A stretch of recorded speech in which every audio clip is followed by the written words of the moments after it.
Okay, we're just gonna get right into it because if I try to like say hi and whatever, I'm gonna feel awkward. We're here to talk about my February wrap up. I read 8 books in February. It was a mix of genres, so I'm really excited to talk to you guys about these because I had a good reading month. February was extremely busy for me, extremely. Like, I had my own work to do. I started teaching again because the semester started, and then I had multiple students ask me for recommendation letters, one of which didn't even email me beforehand, so I didn't have the like mental preparation to realize, or like mental preparation and like knowledge that I had to do that. So it was overwhelming. But we are past February, we are now in March, thankfully. So I read 8 books in February. 3 of them were books that I own physical copies of. 2 of those were part of a reading vlog, and 5 of them were a mix of ebooks and audiobooks. If I'm a little bit like wonky, it's because I'm fasting, and today's like the first day that I'm kind of feeling it. I don't know if it's because I didn't eat as much last night or if it's just like it's finally sinking in, but regardless, I am fasting. So if I don't make sense, that's why. All right, so the first book that I read was an ebook. Like, I read it on my Kindle. That was The Stolen Heir by Holly Black. This book took me a few months to read and finish just because I wasn't prioritizing it initially, but also because the pacing was just crazy. Like, it starts off pretty strong, and then the middle, like, it had a sagging middle for a while, and then the end, the last like 30%, I think, was really like, it was very pleasurable to read, basically. But I wanted to love this more than I actually did. And I just think that if I hadn't had the background of like loving the Cruel Prince series, I don't think I would have loved this book at, like, I don't even think I would have liked this book very much. I do think a big reason that I liked this book was because I love like the characters from the original series, and so to see so many of them in this one, in this book specifically, was like exciting for me. It's kind of hard for me to kind of try to guess and see if on its own I would have enjoyed it. I think there were still things about it that I liked. I mean, like, I love the way that Holly Black approaches fairies and fae, and like without making them like superhuman in the sense of like being godlike. Holly Black makes her fairies more animalistic and like uglier, a lot of them, as opposed to like all of them being gorgeous, sexy humans. It definitely has its merits, but I don't know how well it holds up on its own. Like, my experience, I think, was better than like someone else's because I love The Cruel Prince. My friend started reading The Prisoner's Throne, which I was supposed to start reading it a week ago, but I did not get around to starting it yet. And she said that so far that one's better than The Stolen Heir. So I'm really excited. Like, I'm gonna continue the series and see where it goes. I'm really excited to see like what happens in the second book. So I'm still gonna read it. Just like a brief summary. I need to like include a brief summary of like what I remember. But basically, The Stolen Heir follows Oak, who is Jude's stepbrother. Stepbrother? Yeah, stepbrother. And he goes on like a little adventure. The story, the plot is very like adventure-y, like we're going on a journey to accomplish something. And there is like a reversal in the sense that, like, for Jude, she's like a human that is kind of uprooted and lives in fairyland and loves fairyland. And Ren, one of the main characters in The Stolen Heir, who, like, you find this out pretty early on, so I don't think that this is like a spoiler, but she is like a changeling that like lived with a human family and loves her human family, and then she's ripped apart and taken to fairyland, but she hates it. So there was kind of a similarity between the two characters, which like I didn't know how to feel about, because on one hand I thought it was interesting, and on the other I was like, are we just redoing Jude's story because it worked? Like, are we just not trying to be more original, if that makes sense? But I don't know. I liked it. I thought it was good. And I would recommend it if you've read The Cruel Prince and you really liked it. I think it's worth reading. It's a fun story. You get to go back into that world. But if you haven't, I don't think it really, like, again, I wouldn't be the best judge of that. But if I had to guess, I would say like skip this one if you haven't read the original series. Or like read the original series and then read this one. So that is The Stolen Heir by Holly Black. Next, I read a memoir, Everything I Know About Love by Dolly Alderton. I've also read Good Material by Dolly Alderton, so she's like a very strong writer. I enjoyed that book, and I honestly enjoyed this one more. I do like memoirs. I like reading memoirs. It really just hits you right in the heart. And her talking about her experiences, like as a woman growing up, going to school, exploring different relationships, having different friendships and whatever. Like I felt like it was so human and also was so enjoyable to read and listen to. I listened to this as an audiobook, and I think she reads it herself, if I'm not mistaken. There were definitely parts, like this is about everything, obviously, because if it's about human experience, then it's going to touch on a lot of different things, aspects of human life. And one of the things that I think it did really well was like addressing the idea, not the idea, but addressing the experience of grief. And her, like, as she was like reading this, writing, like as I was listening, I literally started crying so much, because she talks about like different types of loss that she experiences, and it just made me really emotional just hearing that, because I don't know, just loss is an unavoidable fact of life, but it's also so heartbreaking even if you know that like you can't avoid it, it's inevitable. And hearing her talk about that and like her experience and how she moved through that, or like how she confronted the grief in her life and the loss in her life, was really powerful. She's like a really strong writer. She's funny in points. She's, you know, she can get a little like too explicit, like not explicit, but like some things were very personal, but I enjoyed the experience of hearing her talk about it, I guess. But yeah, so that was the memoir, that was the memoir, Everything I Know About Love by Dolly Alderton. Then I listened to Animal Farm by George Orwell. I've previously read this. I read this like a few years ago, but I was really craving like a narrative that would get me thinking, that like would on its own, by virtue of the way that it's written, just get me thinking about a bunch of things. I know that's super vague, but I was just looking, I wanted something to stimulate my like analysis brain, basically. And obviously like Animal Farm is, I don't know if it's considered like a satire, but it's definitely considered like a, let me see. Oh, it is. Okay, I wasn't wrong. Yeah, so Animal Farm is a satirical allegorical novella. Basically what it's about is it's about like a bunch of animals that live on like a barn on a farm, animal farm. But they live on this farm, and one day they decide that their conditions are really bad. They don't like the way that the farmer's been treating them, so they're gonna revolt. So it's about this like revolution that they have, and how they try to build a new community or like a new society of sorts in the aftermath of their revolution, and how over time that slowly starts to resemble pretty much what they had originally revolted against. It makes you think about a lot of things. I mean, the one thing that like stuck with me was this idea of literacy and how important it is, because the pigs, among like, there are a few other, like one or two other animals who also can read, but the pigs primarily are the ones that can read and write. And when they first set up this like society, they write a list of rules on like the barn wall, basically like stating the laws of their new society.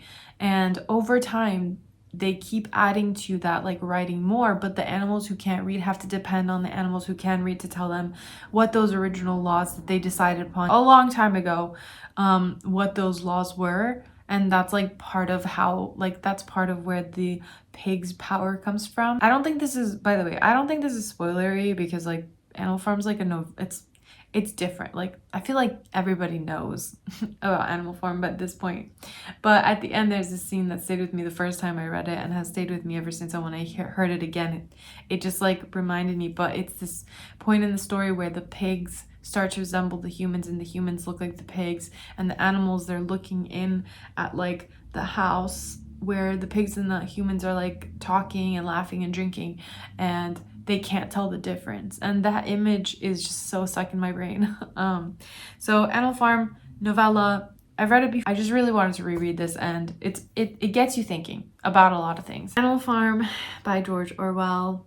That was a great like revisitation. The next book that I finished was The Eyes Are the Best Part by Monika Kim. I've talked about this a little bit because I started reading it in like mid or end of January, but this is like a literary horror story about this girl. She comes from a Korean family. One day her dad up and leaves, and her mom starts to like kind of freak out about the fact that her husband has like left their family, and she tells her daughter, who's the main character of the story, that if you eat fish eyes it gives you good luck. So this kind of starts to spiral over the span of the story. At one point, the mom gets into a relationship with this white man who's very clearly fetishizing Asians in a really like icky, like uncomfortable way. And the main character starts to basically like want to eat his eyes. Yeah. Wants to eat his eyes. I just had to make sure that that wasn't spoilery, but it's in the synopsis of the book, so that's not a spoiler. Anyway, so this was really good. It was so icky. There were some parts of it that felt very heavy-handed. Like there's this one scene at the beginning of the book where I was just like, why are you basically like shoving in our face that what this is about? Like let the reader figure out for themselves what this is about. But generally, I really enjoyed it, and I thought that it was so gruesome and like detailed. The only book that I can like compare it to reading this, like the experience of reading this, was like the experience of reading Tender as a Flesh. And yeah, that was also a really good book, but also very icky. So I would say like be a little bit careful when you're getting into this, because if you get like sick feelings easily, this might make you sick, but it was worth it. It was really good. That is The Eyes Are the Best Part by Monika Kim. And the next book that I finished, that I read, was The Parable of the Sower by Octavia E. Butler.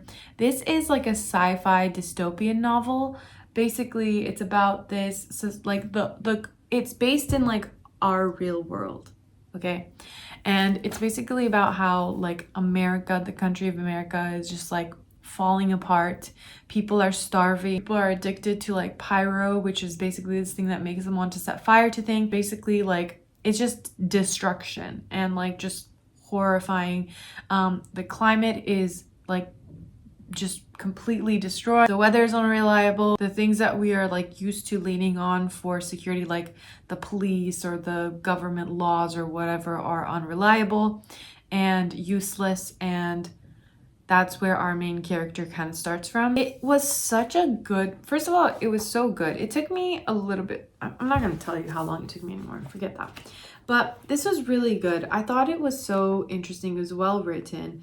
The main character is so, like, I don't know, I want to say interesting, but also like so clever and so dedicated to like planning ahead. And basically she starts like creating a religion of her own. So her family's like very, I think they're very much Christians, and her dad like goes and he does sermons and whatever. And coming from that background, she starts to develop her own ideas about like what is God, what is our role as humans on the earth. And as she's like determining this and discovering this, she's also seeing like everything that's happening around her and realizing that she needs to like prepare. Like she needs to prepare for the worst. And eventually the worst gets there, like the worst happens, and she has to kind of determine and decide for herself where she's going to go from there. I'm not going to tell you more than that, because I think that like it's very much interesting to like follow her and see like what decisions she makes and what she has to go through and how she has to prepare / how she like goes through this journey. It's also really fascinating that it seems to be a commentary also on the need for community and like helping each other, because she basically, as she goes through this, she starts to like draw people to her in a way that is fascinating, especially because she's like moving through the world with this religion she's made. Or she's like not even made, she doesn't consider it being made, but like this this religion she's learned to articulate from her observations of the world around her. It also wasn't what I expected, in the sense that like I thought it was just gonna be like a survival novel of sorts, but it's much, much more than that. It's not just about the fact that she has to figure out how to survive in this like dying and destructive world. It's also how she interacts with the people around her, the observations that she makes, etc. So yeah, Parable of the Sower, Octavia E. Butler. I thought this was so good, and I do want to read the second one at some point very soon. So this next one was crazy. And I say crazy is like I think I use crazy a lot, but the next book that I read is Sunburn by Chloe Michelle Howarth. This is about our main girl, Lucy, who is growing up in a small town in Ireland. She has a group of friends that are she refers to as her girls. She's essentially part of like a very close-knit community of people. So everybody seems to know everybody. People talk to each other about each other. They go to church together. They go to school together. And they're just like all kind of growing up together in this like tiny world of theirs. And as like Lucy is growing up with her girls, so there's like multiple girls that she has like she's friends with, they are like coming of age, so they're starting to kind of like become more attracted to boys in their class. They're starting to like get giddy at the idea of like going on dates with boys and blah blah blah. And Lucy realizes like she's not really drawn to that. She's kind of just like, like it'll probably happen at some point, but I'm not really like into anyone. And slowly over time, she starts to pay more attention to one of her girls, which is Savannah. And she starts to kind of like meditate on Savannah almost. It's very, this book is very like, what's the word? I know the word I'm looking for, like reverence. Like Lucy has like a reverence for Savannah that like it just kind of develops and grows and grows and grows, and in a way that like she's not paying attention to the fact that she is so drawn to Savannah, and she's still thinking like, oh, at some point I'm gonna be like in love with a boy. I wonder what that feels like. And then there's also like Martin, who is her like childhood best friend. He is like a neighbor, like he lives close by, and he also sees her like they also see each other around. And from when she was very young, a lot of people were like, oh, she's gonna marry Martin. And it kind of just goes from that.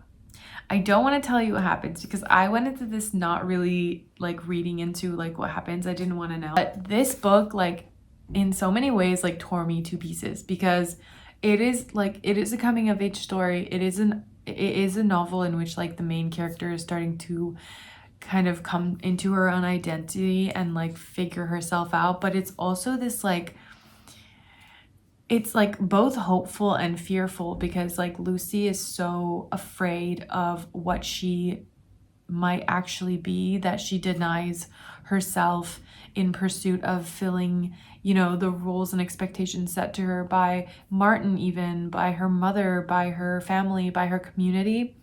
And there's so much internal conflict here that like I think is just, it's so well articulated, it's so well painted, and like you really feel Lucy's distress and like her confusion, what she wants versus what other people want from her, and all of that. And I just loved it. Like I just loved it. I literally have like a list of quotes that I copied over after I finished reading it, because I was reading on my Kindle, and I think it's so good. And then in like beautiful fashion, like there is that idea of like religion and God and how that informs how we behave, and how our fear of God like informs our lives and whatever. And like when you grow up in a very religious setting, how that makes you afraid of going against that, essentially. And then also like I love, and this happens, like I've noticed this in a lot of Irish novels, but even like in like, if you listen to Hosier, you'll know what I mean. But this idea of like love as a religion is like one of my favorite things in the whole world. And the idea of like the object of your love, so like the person that you are in love with, the love of your life being something that in a sense you worship. I personally like eat that up. I love that. So I just really enjoyed this novel. And I also enjoy Hosier songs. Okay, if you're wondering why, that's why. Let me read you a couple of the quotes that like are from this novel. So, I can't stand being on the outside of what everyone else is feeling. Real. Perhaps there is no remedy for it, and all we can do is learn which parts of ourselves to deny and which parts to bring into the light. Again, here's another one. Right now, it seems as though I only have two options. Either I can be who Mother expects me to be, or I can be whoever I want to be. Each seems as treacherous as the other. I will find myself soon, though. I just need to stop acting my age and grow up. What? I need to stop acting my age and grow up. Girl. My patience for things unsaid has grown very thin. At last I am defined. Honesty is expensive. Morals are circumstantial. Listen to this, okay? Why would we give anyone the chance to stop loving us? Why would I let them confirm my worst fear, that we are not a normal couple at all, but one strange sin spread across two people? All along, I felt so far away from everybody else, but now I think I was just far away from myself. Things fall apart when you grow up. Why did I have to turn my back on myself? Okay, that's enough.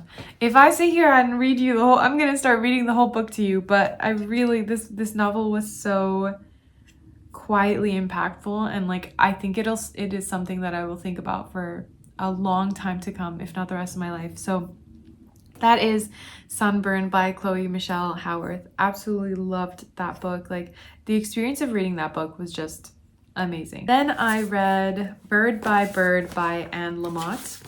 I was saying her name wrong for a really long time and I'm embarrassed about that, but I figured it out.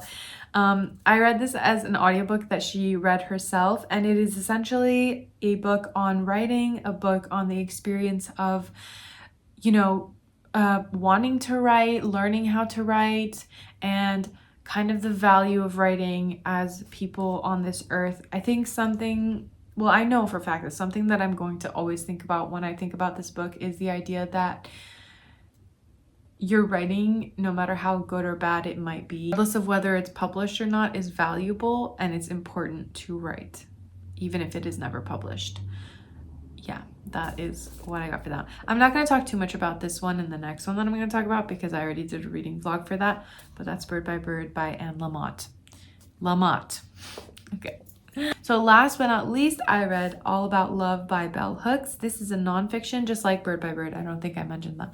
But this is a nonfiction book on love ethic, on how we can seek love in our lives and how we can kind of express it in our lives, and what does it mean to be loving, what does it mean to love, and kind of like takes away the book redirects our focus on romantic love and like romantic relationships and kind of takes it into places that you would never expect. Like I kind of knew going into this the general gist of like what was going to be said, but I didn't realize how far that went. Like I didn't expect Bell Hooks to talk about like love in work, love in death, love in all these places that like obviously we know. Like I say obviously, but I think a lot of us experience love in a lot of different ways, but we don't notice it as much as we might notice it in like romantic relationships. And I think that that's one of the things I really appreciated about this book, is that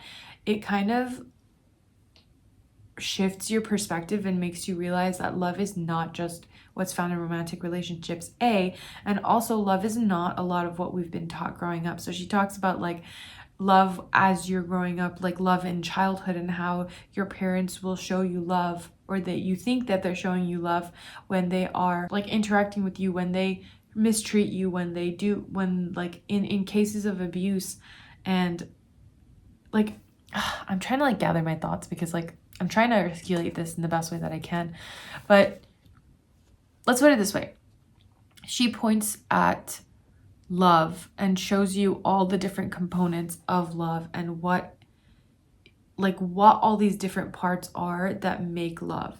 And she points out that love itself, as a gathering of all these components, cannot exist in combination with fear, in combination with abuse, in combination with neglect, in combination with patriarchy, sexism, etc., etc., etc.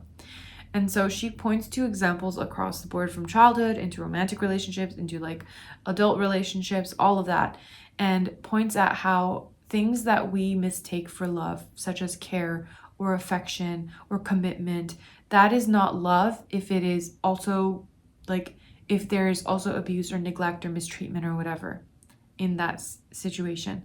And I thought that was really interesting because she points at these things and she says, like, this is not love, this is care. This is not love, this is affection. This is not love, this is commitment, blah, blah, blah, blah. And I don't know. It made love make more sense to me in a way that was pretty profound. So that is All About Love by Bell Hooks. There's so much in this book. I also really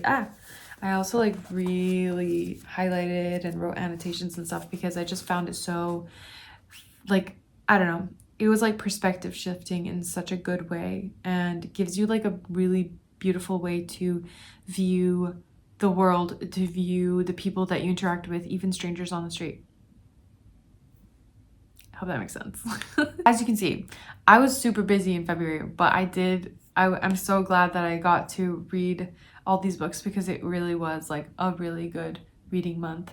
And I'm glad that I finally read like All About Love, because I've been meaning to read that every February since I bought the book, and I just never got around to it. I look forward to seeing you guys in another video very soon. Let me know what you read. Maybe you read some of the books that I read, maybe you didn't. But let me know what you read and give me recommendations always. So thank you for watching, thank you for being here, and I will see you guys in another video.